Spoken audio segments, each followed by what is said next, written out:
selamat hari Minggu dan Shalom. Apa kabar hari ini? Kakak pengasuh yakin adik-adik semua ada dalam keadaan aman dan sehat karena Tuhan Yesus selalu menjaga dan melindungi ketemu semua. Hari ini ketemu jumpa lagi dalam kegiatan belajar mengajar di saat ini. Kakak pengasuh yakin adik-adik semua sudah siap untuk mendengarkan firman Tuhan di hari ini. Adik-adik sekalian, sebelum ketong mendengarkan cerita, ketong akan membaca firman Tuhan. Firman Tuhan hari ini ada 3 bagian pembacaan. Pembacaan yang pertama dari Kejadian 27 ayat 27 sampai ayatnya yang ke-30. Pembacaan yang kedua, Kejadian 28 ayat 10 sampai ayatnya yang ke-22, dan pembacaan yang ketiga dari Kejadian 32 ayat 22 sampai 32. Tapi sebelum kita membaca dan mendengar cerita, mari kita berdoa. Tuhan Yesus yang baik, di saat ini kami anak-anak-Mu akan membaca dan mendengar firman-Mu. Urapilah kami dengan Roh Kudus-Mu agar kami mampu dan kami mengerti akan firman-Mu. Berfirmanlah bagi kami ya Tuhan Yesus, karena kami sudah siap untuk mendengarnya. Amin. Ya adik-adik, karena hari ini pembacaannya ada 3 bagian bacaan. Saat ini kakak pengasuh hanya akan membacakan 1 bacaan saja. Yang akan kakak pengasuh baca hari ini adalah dari Kejadian 27 ayat 27 sampai ayatnya yang ke-30 di bawah judul Yakub diberkati Ishak sebagai anak sulung. Lalu datanglah Yakub dekat-dekat dan diciumnyalah ayahnya. Ketika Ishak mencium bau pakaian Yakub, diberkatinyalah dia, katanya, "Sesungguhnya bau anakku adalah sebagai bau padang yang diberkati Tuhan. Allah akan memberikan kepadamu embun yang dari langit dan tanah-tanah gemuk di bumi dan gandum serta anggur berlimpah-limpah. Bangsa-bangsa akan takut kepadamu dan suku-suku bangsa akan sujud kepadamu. Jadilah tuan atas saudara-saudaramu dan anak-anak ibumu akan sujud kepadamu. Siapa yang mengutuk engkau, terkutuklah ia, dan siapa yang memberkati engkau, diberkatilah ia." Setelah Ishak selesai memberkati Yakub dan baru saja Yakub keluar meninggalkan Ishak ayahnya, pulanglah Esau kakaknya dari berburu. Adik-adik yang Tuhan Yesus kasihi, kalau di minggu lalu Totong sudah boleh mendengarkan cerita tentang Bapak Abraham yang adalah Bapak segala orang beriman. Hari ini Totong akan mendengar cerita tentang Yakub.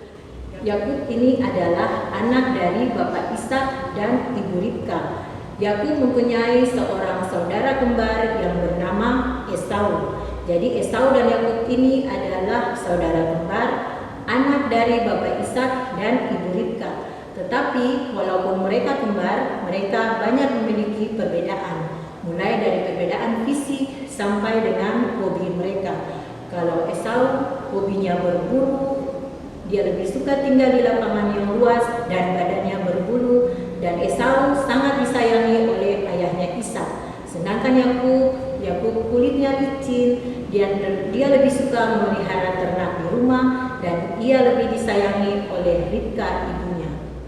Nah adik-adik, suatu ketika Ibu Ribka ini mendengarkan percakapan antara Bapak Ishak dan Esau, yang mana Bapak Ishak ini mengatakan kepada Esau bahwa, "Anakku, lihatlah, aku sudah tua. Aku tidak tahu bila mana tiba hari kematianku. Maka sekarang ambillah senjatamu, tabung panah dan busurmu, pergilah ke padang dan burulah bagiku seekor binatang dan olahlah bagiku makanan yang enak seperti yang kusukai, dan bawalah agar aku makan, dan aku akan memberkatimu sebelum aku mati." Ibu Ribka ini sangat menyayangi Yakub, maka Ibu Ribka menginginkan agar Yakub yang mendapatkan berkat itu. Lalu adik-adik tahu apa yang terjadi? Ibu Ribka menyuruh Yakub untuk melakukan apa yang disampaikan oleh Bapak Ishak kepada Esau, yaitu Ibu Ribka menyuruh Yakub mengambil 2 anak kambing yang gemuk dan sehat, kemudian diolahnya menjadi makanan yang diantarkan kepada ayahnya. Lalu bagaimana kira-kira Bapak Ishak mengenali Yakub sebagai Esau, sedangkan keduanya memiliki perbedaan? Ternyata Yakub dipakaikan pakaian Esau, kemudian tangan dan lehernya dibalut dengan bulu kulit binatang, sehingga tampaklah Yakub seperti Esau yang berbulu, sehingga bapak Ishak tertipu karena ia pun tidak bisa melihat dengan jelas karena matanya sudah kabur. Nah, adik-adik, ternyata dari hasil tipuan Yakub dan ibu Ribka itu, maka bapak Ishak pun memberkati Yakub dengan hak kesulungan yang seharusnya menjadi milik Esau. Isi dari berkat itu ialah, sesungguhnya bau anakku adalah bau pedang yang diberkati Tuhan. Allah akan memberikan bagimu embun yang dari langit dan tanah-tanah gemuk di bumi dan gandum serta anggur yang berlimpah-limpah. Bangsa-bangsa akan takut kepadamu dan suku-suku bangsa akan sujud kepadamu. Jadilah tuan atas saudara-saudaramu dan anak-anak ibumu akan sujud kepadamu. Siapa yang mengutuk engkau, terkutuklah ia, dan siapa yang memberkati engkau, diberkatilah ia. Itulah berkat yang diterima oleh Yakub. Akan tetapi kemudian timbullah rasa bersalah dalam hati Yakub karena telah merampas hak kakaknya Esau, sehingga Yakub melarikan diri ke rumah pamannya Laban di Haran untuk menghindari Esau. Kemudian karena merasa lelah dan capek, Yakub pun memilih untuk bermalam di suatu tempat, dan diambilnyalah sebuah batu sebagai alas kepalanya.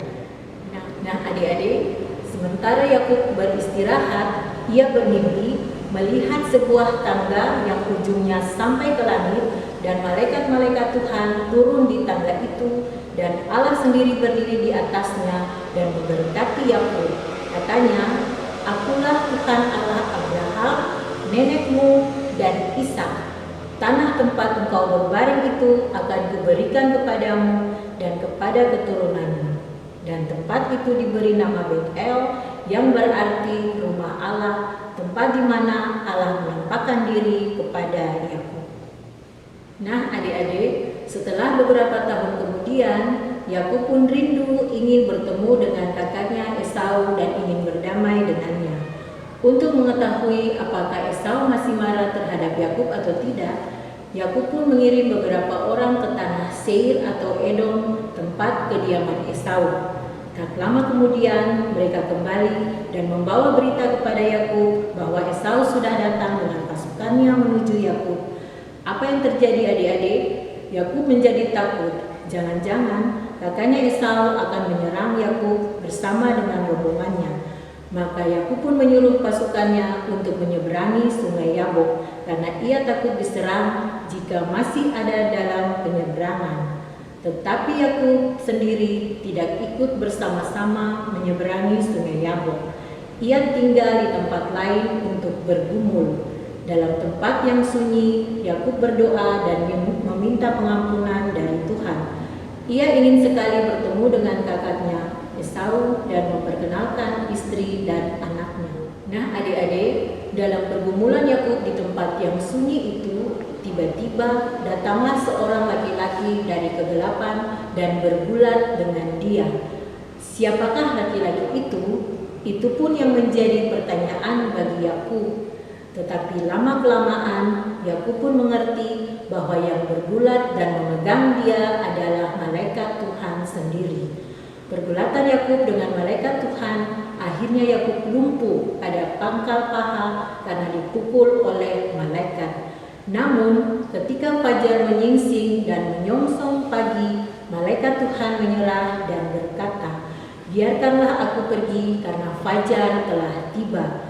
Tetapi Yakub tidak membiarkan malaikat itu pergi sebelum Yakub diberkati. Maka dari situlah Yakub dipulihkan dan diberkati, kemudian namanya diganti menjadi Israel, yang berarti pejuang Allah, dan Yakub menamai tempat itu Peniel, yang berarti wajah Allah, karena ia telah berhadapan muka dengan Allah. Nah, adik-adik, dari cerita dua orang bersaudara tadi mau mengajarkan kita bahwa masing-masing kita, baik kakak maupun adik dalam keluarga, Tuhan sudah menempatkan berkatnya masing-masing. Kita tidak boleh menipu orang lain untuk mengingini apa yang menjadi hak milik mereka. karena dengan mengingini hak milik orang lain dan mendapatkannya dengan cara menipu adalah hal yang salah, dan pada akhirnya akan timbul perasaan gelisah, tidak enak, dan rasa bersalah dalam diri, hati, dan pikiran kita.